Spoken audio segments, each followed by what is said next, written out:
तो ये कहानी है हर्कल नामी एक स्पाई की, जो किसी केस के सिलसिले में यरूशलेम आए हैं, जहाँ की चर्च में से एक बहुत ही कीमती चीज चुरा ली गई थी और उसका इल्जाम तीन प्रीस्ट पर लगाया जा रहा था। हर्कुल अब चर्च में जाते हैं जहाँ चोरी हुई थी। यहाँ की सारी छानबीन करने के बाद वो अब लोगों के दरमियान में आते हैं जहाँ वो इंस्पेक्टर खड़े थे, जिन्होंने इस केस को सॉल्व करने के लिए हर्कुल को यरूशलेम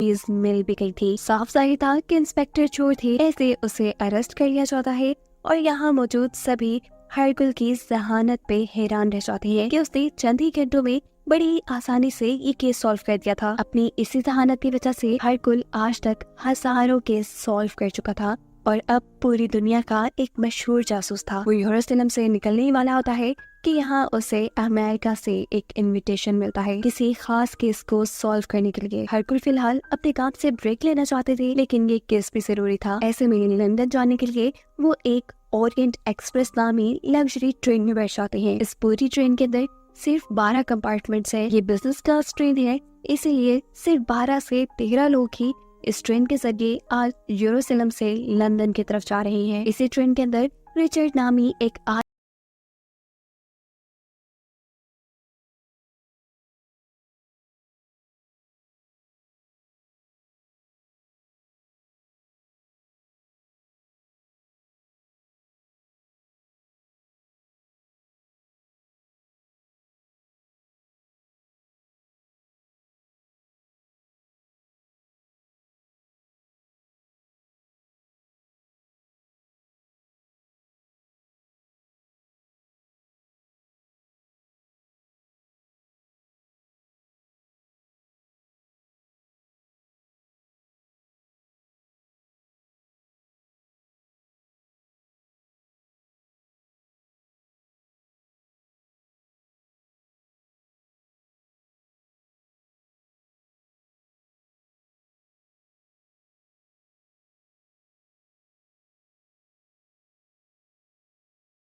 लड़की बाहर की तरफ भाग रही थी, जिसे इग्नोर करते हुए हरकुल वापस अपने कमरे में आ चुके थे। इस ट्रेन के बाहर मौसम बहुत ही ज्यादा खराब था। देखते ही देखते ये बुरा तूफान इस ट्रेन को भी अपनी लपेट में ले लेता है, जिसके नतीजे में ट्रेन पटरी से उतर जाती है। हैरानी की बात थी, इतने बड़े एक्सीडेंट में किसी को भी कुछ पता नहीं चला।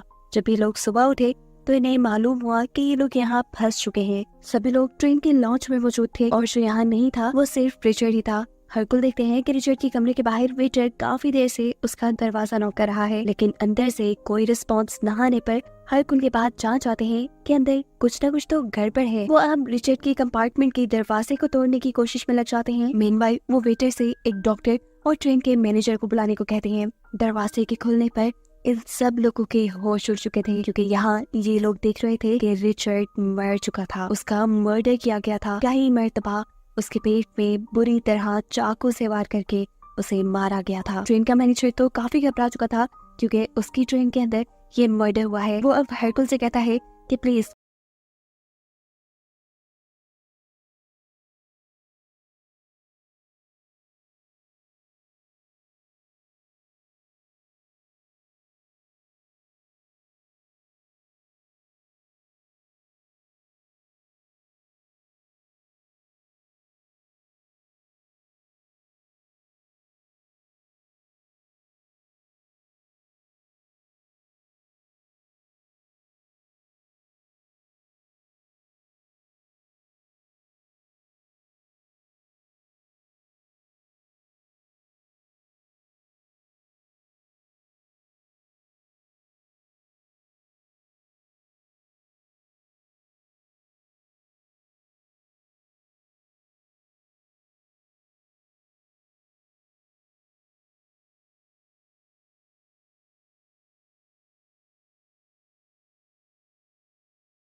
नहीं, ये मर्डर एक खून का बदला है और केस बिगड़ भी सकता है। यहाँ पर हरकुल ट्रेन मैनेजर को रिचर्ड के किए सबसे अफसोसनाक मर्डर की कहानी सुनाता है, जो कि उसने एक डेसी आर्मस्ट्रॉन्ग नामी छोटी सी बच्ची का किया था। रिचर्ड ने उस बच्ची को उसके घर से किडनैप किया, उसके बदले उसके से बहुत से पैसे मांगे, लेकिन पैसे लेने के बावजूद भी उन्होंने उसकी बेटी का मर्डर कर दिया। ये सदमा आर्मस्ट्रॉन्ग की वाइफ बर्दाश्त नहीं कर पाई और अपनी बेटी के दुख में मर गई। उनके साथ साथ उनका दूसरा बच्चा भी इस दुनिया में आने से पहले ही मर गया। मैनेजर हैरान थे कि हरकुल को इस केस के अंदर की स्टोरी भी कैसे पता थी। हरकुल जवाब में कहते हैं कि मुझे आर्मस्ट्रॉन्ग ने इस केस की इन्वेस्टिगेशन के लिए हायर किया था, लेकिन इससे पहले कि मैं उनकी मदद के लिए उनके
किया था। हो ना हो, उन्होंने वो कपड़े अपने सामान में ही छुपाए थे, इसीलिए वो सभी पैसेंजर्स का सामान चेक करते हैं।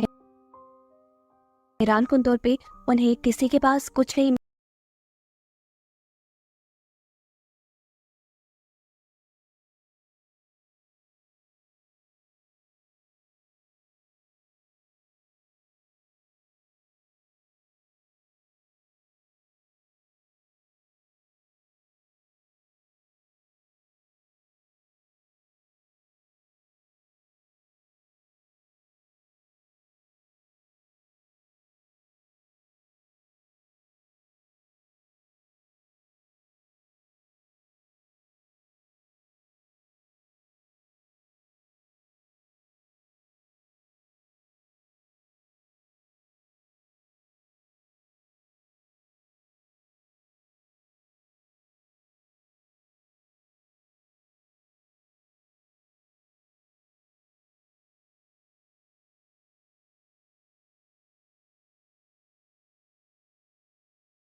सारी मर्डर्स के पीछे रिचर्ड था। वो लड़की मर चुकी थी और इस रिग्रेट में मेरे डैड ने सुसाइड कर ली। ये स्टोरी सुनाते ही अकाउंटेंट तो फंस चुका था। हरकुल कड़ी से कड़ी मिलाते हुए फौरन ही उसे मुजरिम साबित कर देते हैं और कहते हैं, देखा मैंने कहा था ना कि तुमने ही मर्डर किया है। उस कोर्ट में से तुम्हारी अल्कोहल की स्मेल आ रही है। तुम अपने बाप की मौत का बदला लेने के लिए पहले रिचर्ड के अकाउंटेंट बने।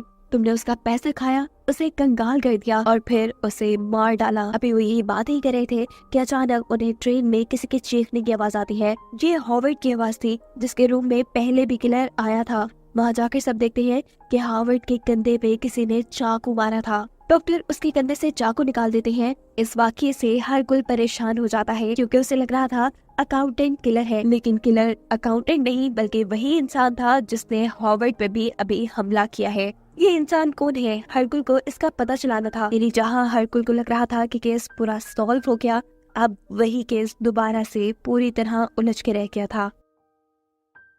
खैर, अब हरकुल एक और मरतबा इन्वेस्टिगेशन स्टार्ट करता है। इस इन्वेस्टिगेशन में वो सारे लोगों से तफ्तीश करना शुरू करता है और एक ऐसे कपल के रूप में आता है जिसमें से लड़की ने अपने पासपोर्ट पे से अपने नाम के साथ छेड़छाड़ की थी। हरकुल पहचान लेता है कि यहाँ पे उसके नाम के आगे एच लिखा हुआ था। इन्हें उसका नाम हेलिना था और उसने एच हटाकर अलीना कर दिया। हरकुल पूछता है कि तुमने ऐसा क्यों किया। जवाब में वो लड़की कहती है क्योंकि तुम्हें एक रुमाल मिला था जिसपे एच लिखा था। मैं और मेरे हस्बैंड नहीं चाहते थे कि हम तुम्हारे शक के दायरे में आए, इसलिए हमने पासपोर्ट से एच मिटा दिया। उसकी इस हरकत से हरकुल को शक हो चुका था कि शायद यही कपल मर्डर में और हॉवर्ड पर हमला करने में मुलव्विस है। इन्वेस्टिगेशन करते हुए हरकुल को ये भी पता चल जाता है कि डेज़ी आर्मस्ट्रॉन्ग हेलिना की सिस्टर की बेटी थी। शक और भी ज्यादा पक्का हो जाता है कि शायद अपनी बहन और उसकी फैमिली के मरने का बदला वो रिचर्ड से उसे मार कर लेना चाह रही हो। है अब इन्वेस्टिगेशन हरकुल स्टार्ट करते हैं और एक ऐसी लड़की से मिलते हैं जो डेज़ी आर्मस्ट्रॉन्ग की नर्स थी और उस दिन उनकी लापरवाही की वजह से रिचर्ड डेज़ी आर्मस्ट्रॉन्ग को किडनैप कर पाया था।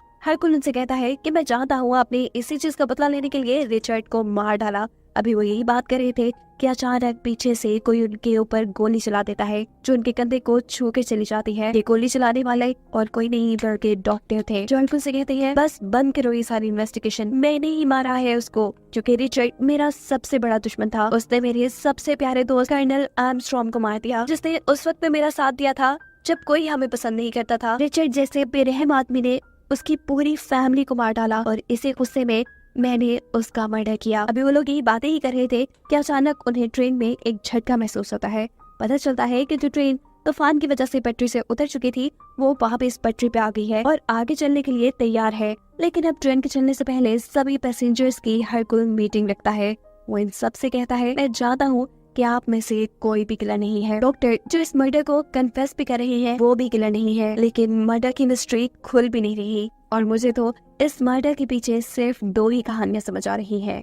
एक ये कि कोई किलर अटेंडेंट के कपड़ों में रिचर्ड के कमरे में आया, उसने रिचर्ड को मारा और फिर मिसेस हॉवर्ड के कैबिन की विंडो से भाग गया क्योंकि उसका बटन मिसेस हॉवर्ड के कंपार्टमेंट से मिला था। और अगर मैं दूसरी कहानी तक जाऊं तो मुझे खुद भी उस कहानी पे यकीन नहीं हो रहा क्योंकि आप में से कोई मुझे किलर नहीं लगता, लेकिन मेरा सारा शक और सारे सबूत आप सभी लोगों के खिलाफ है। मुझे लगता है कि ये मर्डर आप सब लोगों ने मिलकर किया है और आप सभी के पास ऐसा करने की कोई ना कोई रीजन भी मौजूद है। जैसे कि डॉक्टर जो कर्नल आर्मस्ट्रॉन्ग की वजह से ही डॉक्टर बने, उनकी लाइफ अच्छी हुई और वो तो मान भी रही है कि उन्होंने अपने दोस्त का बदला लेने के लिए उनका मर्डर किया, लेकिन किलर मुझे ये भी नहीं लगते। दूसरे नंबर पे आर्मस्ट्रॉन्ग की बेटी की नर्स जिन्होंने उस रात नशे में धुत होने की वजह से लापरवाही की और इसी वजह से डेज़ी आर्मस्ट्रॉन्ग का रिचर्ड किडनैप कर पाया। अपने इसी रिचर्ड का बदला लेने के लिए वो रिचर्ड को मार सकती थी। तीसरे नंबर पे हेलिना जिसकी बहन और बेटी रिचर्ड की वजह से मिली। चौथे नंबर पे प्रिंसेस जो डेज़ी आर्मस्ट्रॉन्ग की गॉड मदर थी, उसे रिलीजन पढ़ाती थी और उससे बहुत प्यार करती थी। और फिर मिसेस हॉवर्ड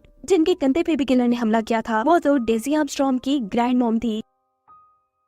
हरकुल की ये सारी बातें सुनकर ट्रेन मैनेजर गुस्से में आ जाता है और कहता है कि अगर यही किलर है तो इनके ऊपर हमला किसने किया था। जवाब में हरकुल कहता है, तुम अभी समझे नहीं, ये सब के सब लोग मिले हुए हैं। देखो उस अकाउंटेंट को, इसे अपने बाप का बदला चाहिए था। वो आदमी और ट्रेन का अटेंडेंट ये दोनों उस लड़की की फैमिली से हैं जिसके ऊपर आर्मस्ट्रॉन्ग की फैमिली के मर्डर का इल्जाम आ गया था और वो अपनी बहन के मरने का बदला लेना चाहते हैं। और ये पुलिस ऑफिसर और उनके साथ बैठा हुआ आदमी कर्नल आर्मस्ट्रॉन्ग इन दोनों के भी बहुत अच्छे दोस्त थे और उन्हीं के दिलवाए बैंक लोन की वजह से इन्होंने अपने बड़े बड़े बिजनेसेस शुरू किए। आर्मस्ट्रॉन्ग के मरने का असर इन सब की जिंदगियों पे हुआ था और इन सब ने मिलकर रिचर्ड का कत्ल किया। उसकी ये बात सुनते ही अब यहाँ पर मिसेस हॉवर्ड खड़ी हो जाती है और गुस्से में बोलती है, हाँ हम सब ने मिलकर ही किया है, लेकिन इसमें सबका कसूर नहीं, सिर्फ मेरा कसूर है। ये सारी प्लानिंग मेरी थी। वो कहती है कि कई सालों से मैं ये प्लान बनाती आ रही हूँ। मैंने ही अपने प्लान के तहत अकाउंटेंट को रिचर्ड के पास जॉब करने के लिए भेजा ताकि वो एक दिन हमारे साथ सफर करने पे मजबूर हो जाए। जहाँ हम उसे मार दे, हमने ही इस अटेंडेंट की ड्यूटी अपनी ट्रेन में लगवाई। हमारी हर चीज प्लान के अकॉर्डिंग हुई और ऐसे हमने रिचर्ड को मार दिया। आपका इस मर्डर से ध्यान हटाने के लिए हमने सबूतों को इधर उधर फैलाया। मैंने अपने आप को चाकू भी मरवाया। वो चाकू डॉक्टर ने मारा था और ऐसी जगह मारा था जहाँ से मुझे ज्यादा चोट न लगे। और ये चाकू इसलिए मारा गया था ताकि आपको लगे कि किलर मर्डर करके यहाँ से भाग गया है, पर आप तो इस मर्डर के पीछे ही पड़े रहे। हरकुल उन सभी की बातें सुनकर दुखी हो जाता है क्योंकि वो खुद भी जानता था कि रिचर्ड कोई अच्छा इंसान नहीं था। उसको मारकर इन्होंने कोई बुरा काम नहीं किया था। हरकुल अब टेबल के ऊपर अपनी गन रखते हैं और यहाँ से जाने लगते हैं। जाते जाते वो कहते हैं कि मैं झूठ नहीं बोल सकता। मुझे अगर किसी ने इस मर्डर के बारे में पूछा तो मुझे सच बताना पड़ेगा और इससे अच्छा यही है कि तुम लोग मुझे यही मार दो। सभी दुखी थे। डेजी आर्मस्ट्रॉन्ग की ग्रैंड मदर जल्दी से वो गन उठा लेती है। हरकुल आगे की तरफ जा रहा था। वो हरकुल की तरफ गन तानती है, लेकिन उनसे हरकुल को मारा नहीं जाता और अब वो उस गन को अपनी गर्दन पे रखकर शूट कर देती है। लेकिन पता चलता है कि उसके अंदर तो बुलेट्स ही नहीं थी जो हरकुल पहले ही निकाल चुका था। वो तो बस इन लोगों को टेस्ट कर रहा था कि क्या इन लोगों के अंदर इतना हौसला है कि ये किसी को मार सकते हैं। ये सब के सब उसके टेस्ट में पास हो गए थे। ये सब मासूम थे। इन्होंने बस अपना बदला लिया था। इसीलिए अब हरकुल इन सब को बचाने का फैसला करते हैं। सफर दोबारा शुरू हो जाता है। वो इन सबसे कहते हैं कि तुम लोगों ने जो भी किया ठीक किया। मैं अगले स्टेशन पे उतरकर पुलिस को यही बताऊंगा कि कोई अनजान आदमी अटेंडेंट के कपड़ों में रिचर्ड के कमरे में आया, उसने रिचर्ड को मारा और फिर मिसेस हॉवर्ड के कैबिन के विंडो से भाग गया। इस वक्त हम सबकी आंखों में हरकुल के लिए इज्जत देख रहे थे। सभी हरकुल की जहानत से भी इम्प्रेस थे कि उन्होंने इतने मुश्किल मर्डर की मिस्ट्री भी चंद दिनों में ही सॉल्व कर दी थी। हरकुल अब सबको बाय कहकर अगले स्टेशन पे उतर जाते हैं क्योंकि उन्हें इस मर्डर की तफसीलात पुलिस को देनी थी और इस केस को यही खत्म करना था। जिन्हें दिखाते हुए ये कहानी यहाँ खत्म हो जाती है।